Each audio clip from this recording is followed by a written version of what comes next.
शिवराज जी, भारत बंद का आह्वान किसानों ने किया है जो 13 दिन से धरने पर बैठे हैं। मध्य प्रदेश में भारत बंद को लेकर इस वक्त क्या स्थिति है, क्या सरकार की रणनीति है? एक तो मैं सभी किसान भाइयों से ये अनुरोध करना चाहूंगा कि जब बातचीत के दरवाजे खुले हैं, सरकार हर शंका के समाधान के लिए तैयार है। अगर ऐसा कहीं लगता है कि रास्ता निकालने की जरूरत है तो उससे कोई इनकार नहीं है। तब भारत बंद का औचित्य नहीं है।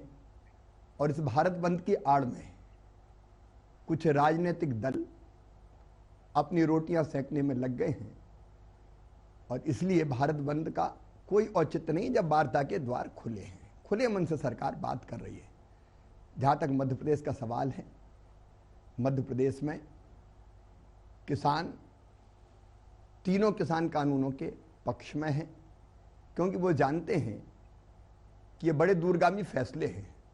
हमारे प्रधानमंत्री नरेंद्र मोदी जी, उन्हें शॉर्ट टर्म प्लानिंग भी की है किसानों की आय बढ़ाने के लिए और लॉन्ग टर्म प्लानिंग भी की है। और ये सुधार वही है जिसकी वकालत लंबे समय से, जब यूपीए की सरकार थी, प्रधानमंत्री श्रीमान मनमोहन सिंह जी करते थे। शरद पवार जी ने तो मुझे चिट्ठी लिखी है, चिट्ठी मेरे पास रखी है, डियर शिवराज सिंह जी, और इस चिट्ठी में उन्होंने वकालत की है। मैं केवल दो पंक्तियां उसकी पढ़ना चाहता हूं जो आग्रहपूर्वक शरद पवार जी ने मुझे कही थी।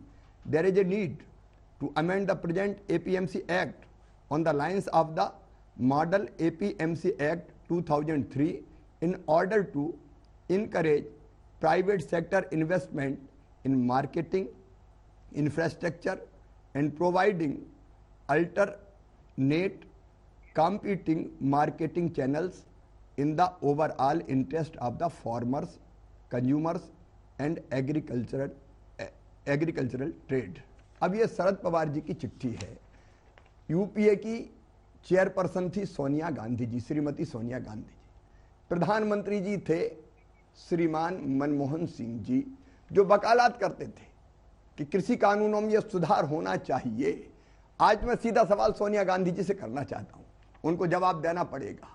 आप वकालत करती थी और ये जो मॉडल एपीएमसी एक्ट है उसमें क्या था? ये चार चीजें प्रमुख थी। नंबर एक, किसान को केवल मंडी से बांध के ना रखा जाए, वो मंडी के बाहर भी, मंडी का विकल्प है, लेकिन मंडी के बाहर भी वो जहां ठीक दाम मिले किसान अपने घर पर बेच दे, अपने खेत से बेच दे अगर ठीक रेट उसको मिलते हैं, किसी फूड प्रोसेसर को बेच दे, किसी एक्सपोर्टर को बेच दे, अगर कोई प्राइवेट मंडी बना के कहीं और खरीदता है वहां बेच दे। ये स्पष्ट प्रावधान था।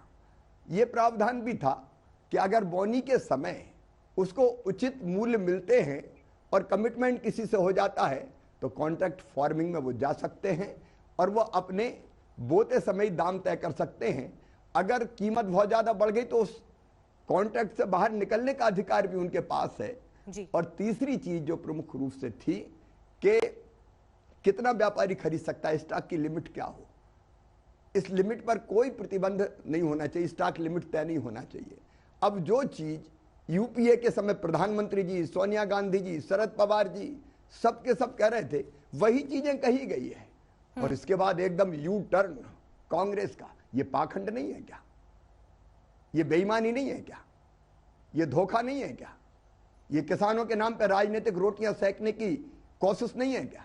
ये वही कांग्रेस है जिसने मध्य प्रदेश की धरती पर, जिसके नेताओं ने किसानों को भड़काया था। और मुझे आज तक याद है, आज तक ने उस समय भी किसानों को भड़काते हुए आओ आग लगा दो, ये वीडियो दिखाए थे और मंदसौर जैसा कांड हुआ था। तो मेरी अपील है सभी किसान भाइयों से, बहनों से कि सरकार खुले मन से बात करने को तैयार है हर मुद्दे पर, हर शंका के समाधान के लिए, हर कठिनाइयों के हल के लिए। और इसलिए इस बंद का और इस तरह के आंदोलन का औचित्य नहीं है।